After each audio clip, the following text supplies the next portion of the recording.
Assalamualaikum warahmatullahi wabarakatuh. Apa kabar teman-teman semua? Semoga teman-teman semua dalam keadaan sehat walafiat dan dilancarkan rezekinya oleh Allah Subhanahu wa taala.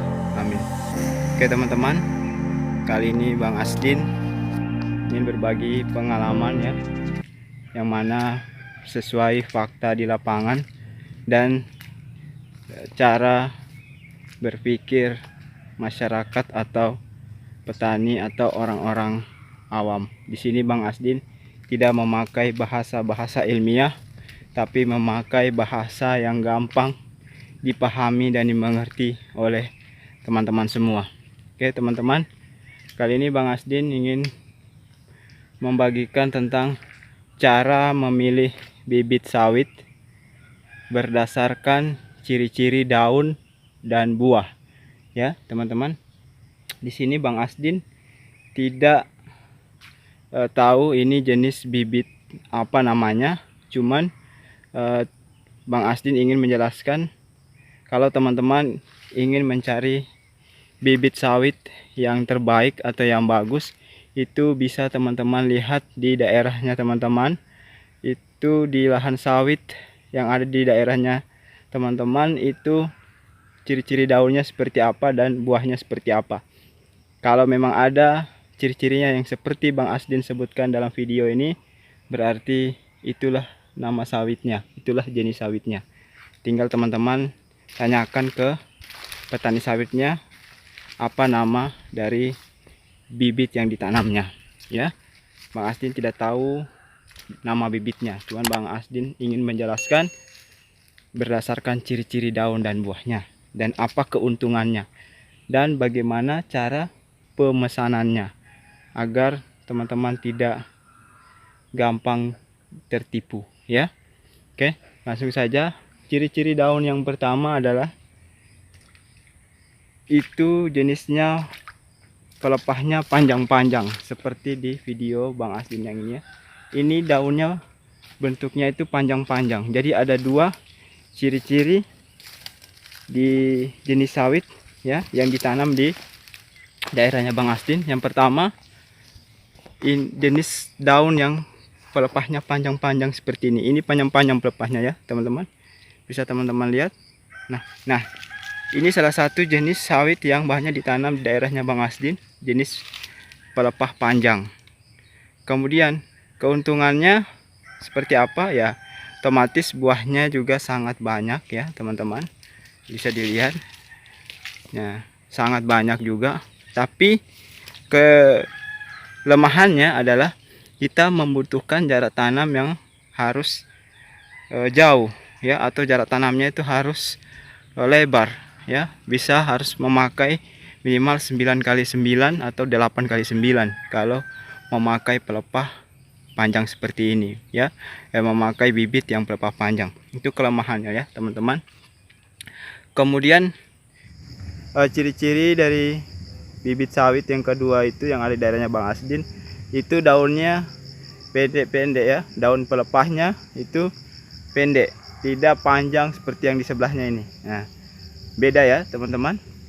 Kalau yang ini bibit daun yang panjang, pelepah panjang. Kalau yang sebelahnya ini bibit daun yang pelepah pendek. Jadi ada dua jenis daun ya yang ditanam di daerahnya Bang Asdin ya teman-teman. Nah jadi kalau di daerahnya teman-teman, tinggal teman-teman lihat ya. Apabila di daerahnya teman-teman itu daunnya, pelepah daunnya itu agak panjang ya, panjang sekali seperti yang ini ya teman-teman ya, itu bisa teman-teman lihat. Coba teman-teman perhatikan ya, ya panjang sekali. Kalau ini hanya pendek ya, nah paling sekitar berapa meter ini, sekitar 3 meteran. Kalau yang ini ya sampai sekitar 6 meteran ya teman-teman ya. Nah kemudian tinggal teman-teman lihat di daerahnya teman-teman itu bibitnya daun yang pelepah panjang apa daun yang pelepah pendek.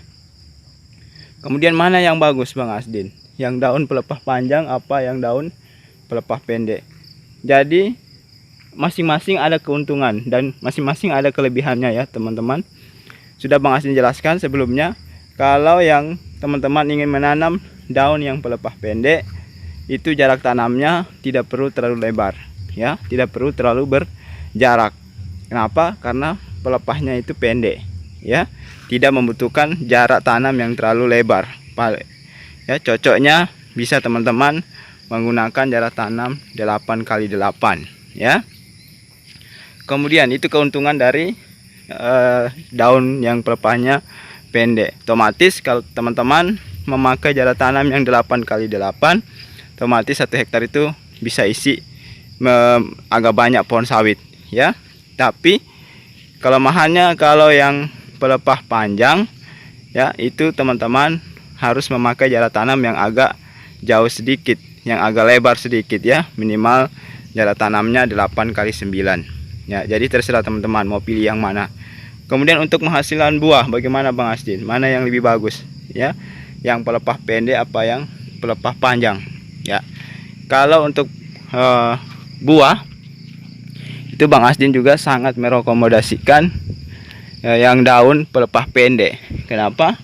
Ya karena daun pelepah pendek teman-teman bisa lihat ya, itu buahnya full ya, nah, full keliling ya. Tapi kalau yang daun pelepah panjang ini juga full keliling, cuman tidak terlalu ya, tidak terlalu banyak. Nah, tapi itu semua tidak terlalu mendukung ya teman-teman, tidak terlalu berpengaruh ya. Entah dia pelepah pendek atau pelepah panjang, yang penting cara perawatannya teman-teman benar, pasti akan menghasilkan buah yang banyak. Tapi kalau walaupun teman-teman tanam pelepah pendek, kalau perawatannya juga tidak terlalu ekstra, sama saja buah yang dihasilkan juga tidak terlalu banyak. Begitu juga yang pelepah panjang. Yang intinya perawatannya yang teman-teman harus jaga, yang harus teman-teman perhatikan supaya buahnya betul-betul maksimal ya, seperti yang ada di videonya teman-teman. Ini buahnya full, sana juga ya, full juga ya. Berdasarkan jenis buahnya ya. Yang pertama yang mereka kenal dengan jenis buah iga dan buah BB. Kalau buah BB itu katanya buah batu ya. Kemudian bagaimana cara buahnya atau perbedaan buahnya, bisa nanti teman-teman lihat daerahnya teman-teman, apakah ada jenis buah seperti ini. Jadi kalau jenis buah iga ya teman-teman, itu bijinya ya, biji buahnya itu atau brondolannya itu berbentuk kecil-kecil seperti ini ya teman-teman. Itu kecil-kecil bentuk brondolannya atau bijinya. Nah, kalau kecil-kecil bentuk bijinya atau brondolannya itu kalau di daerahnya Bang Asdin dinamakan buah iga. Nah, apa kelebihan dan kekurangan dari buah seperti ini ya? Buahnya itu bisa menghasilkan banyak ya. Nah, kemudian bagaimana dengan beratnya? Beratnya sama ya teman-teman, cuman karena buahnya ini, bijinya ini terlalu kecil-kecil, itu buahnya tidak terlalu berat, agak ringan ya teman-teman. Nah, cuman dia rajin berbuah. Nah, beda halnya dengan buah batu atau buah BB ya, sawit yang jenis buah batu atau sawit jenis buah BB ya. Kemudian yang kedua yang Bang Asdin bandingkan ya, masalah buah atau biji ya, atau brondolan. Bang Asdin sudah katakan kemarin, ada yang buah iga dan ada yang buah BB atau buah batu. Kalau yang buah iga, Bang Asdin jelaskan kemarin itu brondolannya kecil-kecil ya. Nah, di sini kebetulan di lahan ini dia tanam buah bibit buah batu atau buah BB ya. Nah, buah BB atau buah batu itu brondolannya besar-besar ya teman-teman. Bijinya itu besar-besar ya teman-teman. Nah, bisa teman-teman lihat kalau buah batu itu seperti ini ya. Nah, ini. Ya, buahnya seperti ini ya teman-teman. Kalau buah batu itu brondolannya besar-besar ya. Jadi yang intinya ya teman-teman, kalau buah batu itu teman-teman bisa perhatikan dari bentuk brondolannya atau bentuk biji sawitnya. Kalau dia besar-besar bulat ya, besar-besar bulat, itu berarti buah batu. Tapi kalau dia berbentuk kecil-kecil kemudian agak lonjong ya, itu namanya buah iga. Tinggal teman-teman lihat di lahan daerahnya teman masing-masing ya. Nah, jadi kemudian mana yang bagus Bang Asdin? Ya, kalau untuk Bang Asdin itu ya masing-masing ada kelebihannya juga ya teman-teman. Kalau yang buah iga itu dia brondolannya kecil-kecil, kemudian biasanya rajin berbuah ya. Rajin berbuah di sini itu setiap pohon sawitnya itu full buahnya ya. Kenapa? Karena bentuk dari buahnya itu, bentuk dari bijinya itu kecil ya teman-teman. Kemudian tidak terlalu besar-besar brondolannya, makanya bisa dia sampai satu pohon itu full keliling buahnya. Beda dengan buah batu. Kalau buah batu atau buah bebe itu ya teman-teman, itu biasanya tidak terlalu full dalam satu pohon. Cuman menangnya dia bisa menghasilkan buah yang berat. Kenapa? Karena bentuk brondolannya tadi atau bentuk bijinya tadi yang sangat besar-besar ya. Nah, itu berpengaruh juga dia pada saat dia menghasilkan buah.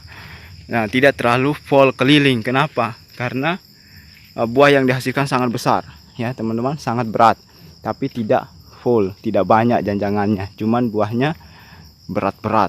Nah, sekarang tinggal dari teman-teman sendiri mau pilih yang buahnya berat-berat tapi tidak terlalu menghasilkan banyak janjangan ya, atau pilih buahnya yang brondolnya kecil-kecil tapi satu pohon itu full keliling buahnya. Nah, dan itu pun bisa teman-teman dapatkan kalau perawatannya ekstra dan dijamin ya.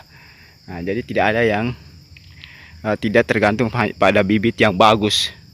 Walaupun teman-teman punya bibit yang bagus, yang unggul, tapi kalau perawatannya teman-teman tidak ekstra, tidak bagus, ya otomatis dia menghasilkan buah juga tidak seperti yang teman-teman harapkan. Jadi intinya bibit bagus ya, perawatan bagus, insya Allah hasilnya juga bagus, dan teman-teman juga akan menikmati hasil yang bagus ya. Jadi semuanya bagus-bagus dah ya.